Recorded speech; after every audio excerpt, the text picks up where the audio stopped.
Okay, let's kick off by getting free stuff. Okay, never anything bad with getting free stuff.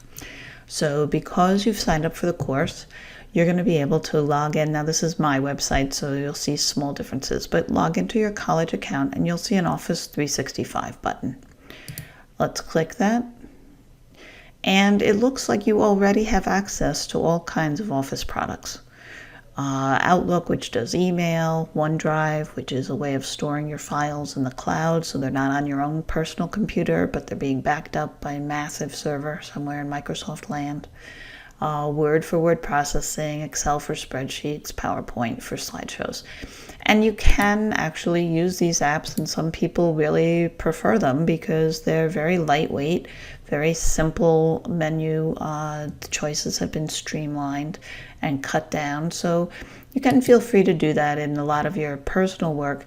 But what we're interested in is really digging in and finding a lot of the details and a lot of the fancier features that may help you in the work you're doing in other courses. So what we'd like to do is go into Office 365 and then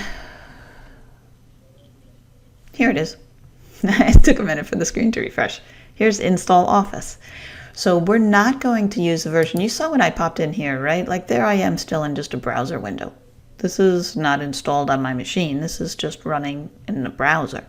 So instead of that, we're going to hop in, wait for it to refresh. Here it is, and say Install Office. Okay, let's do other install options. So we have some control, and now you'll be on the screen. So Install Office. Let's take a view at exactly what it's doing. So there's Word, Excel, PowerPoint, OneNote, which we don't cover but can be handy, and Access, which we do cover. Okay, so that's where you're going to want to install. 64-bit version, most people have a 64-bit operating system because the amount of memory that your computer needs to run a modern version of Windows requires it. So that's probably the best default for you to use. If you have a question, just send me an email and we'll get together and we'll double check that your system is 64-bit. And you can take a scroll through here and see exactly how many machines you're allowed to put this on, what information it has about you, what kind of subscription you're being granted, what kind of rules and what exact products you're getting access to, and a few other tidbits here.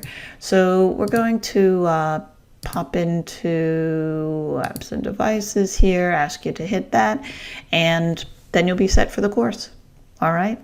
Okay, so let's keep talking on the discussion board if you have any issues that come up. If you have a Mac, we're going to have to kind of talk over how you're going to do this because it's slightly different. So let's talk about it online. All right? Thanks very much. See you soon.